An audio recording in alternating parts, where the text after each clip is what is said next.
You get it over here, just before you get to the top, like here, top, boom, you gotta start almost. So the question is a cocking in the backswing, and then there's another cocking right away in the downswing. You go P4 to P5, go over here, you gotta cock it again.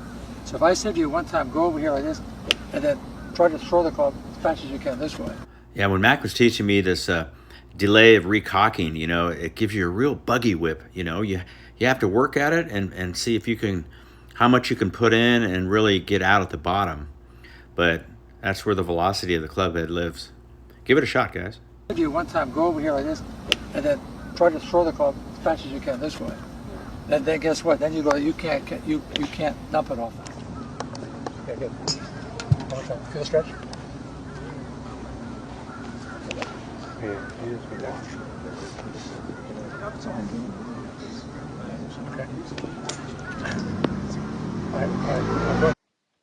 As Mac's doing the reps here with this gentleman, he's asking, and you can see he's tugging on the club at the top of the swing here to get it on plane and get the depth of the club required here. So that's why he comes around, and wherever the gentleman points it, he'll push it back down, and so you can kind of get a reference point as the player where that touch point is for Mac there. So you can see here at this one, Mac just kind of dips it down there as he leans in, yeah, and he starts to get it, you know. So we've got things to do with the arms, and then we're going to move into what's the body pivot's about, and this is where we're going to go here. Now you want to make sure, watch, that when you get down here at the bottom at P6, there's like two things you're going to have to do here. Keep your right shoulder moving forward, you know that, right? Shoulders going more vertical, right shoulder moving forward. You got to release the tailbone. Because a couple of those look like this. All right, so he's telling him, you know, when he comes into impact and P6 and through, that right shoulder has to move forward, has to keep going forward, right? Rotating forward and be on a steep angle, you know, more vertical. At the same time you're doing that, you're releasing the tailbone. Okay, so there's a combination of the upper and lower bodies and kind of coordinating.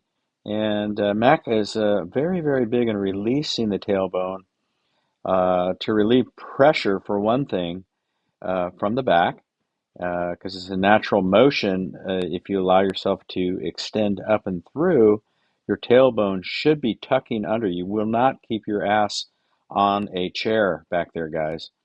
So, you know, you might wind up and the tailbone might be further behind you.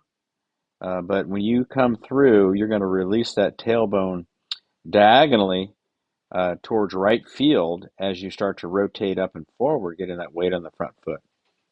Because a couple of those look like this, kind of like that way, just stop it. You got to make sure that releases. It's going. You keep your hips rotated by releasing the tailbone upward and forward, right? That's got to go back.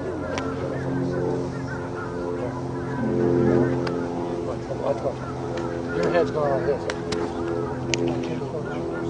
So there's that head going forward, right, guys? So if your chin stays and your face stays in front of your chest plate, then you're not going to extend your body for hitting those long irons and great contact and trajectories. You got to be able to go here like this and come all the way up the line. You know, if I turn back the camera, look how much the shift is up. You're down here like this. You look like this. So, like your head's going with the momentum. Your right shoulder goes forward, but your head's got to go back. You got to shift the tilt back that way. You're going to feel. So your right shoulder goes forward, but your head is going to feel like it goes, like your chin actually lifts away from the chest plate, and your neck will start to tilt back. Your eye line will start to go up into the horizon, up into the moon. Some players really need that feeling of going into just changing your eye line up above those trees, up to the stars up there.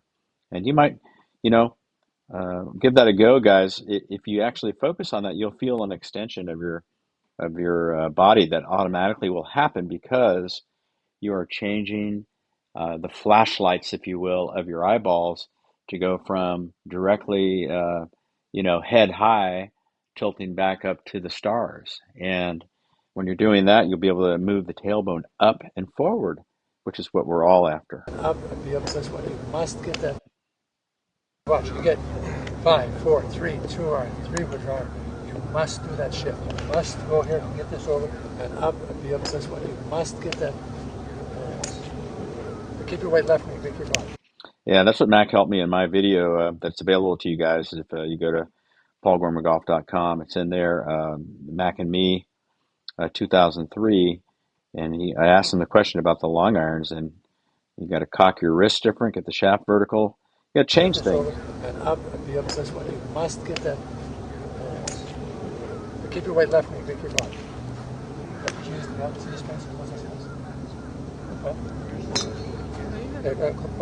knees together. Yeah? They must get together. Okay.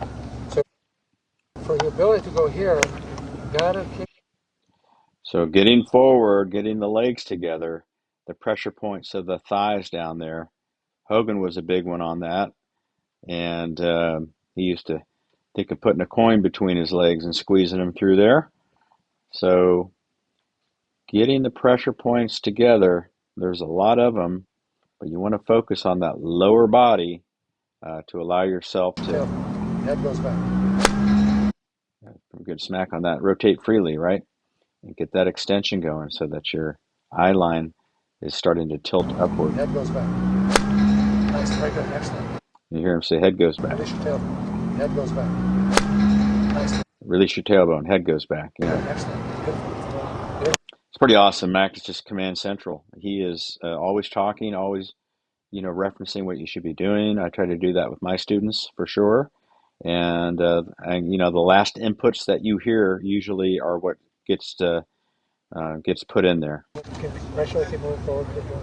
Head back. This goes forward. This goes forward. That's it. Yeah, right there would have been great if the camera would have swung around and caught what he was doing with him. I know that he's getting him unwound and then changing his eye line, neck tilt, and neck extension. That looks awesome right there. Head back. Pressure, keep moving forward. Head back. Sideways. You notice where he had that hand. That's right in the middle of the thorax, right where the wing blades meet together back there, and just kept coaching him to get that head back and extend backwards while he's pushing his hips up on that front leg, and complete plantar flexion of the right foot is in order. He's got a little wrinkle in the shoe there Mac talks about. You'll hear it in this video, but some tremendous stuff from Mr. O'Grady. Yes, you get it over here just before you get to the top, like here, top, boom, you gotta start almost. So the question is a cocking in the backswing, and then there's another cocking right away in the downswing. You go P4 to P5, go over here, you gotta cock it again.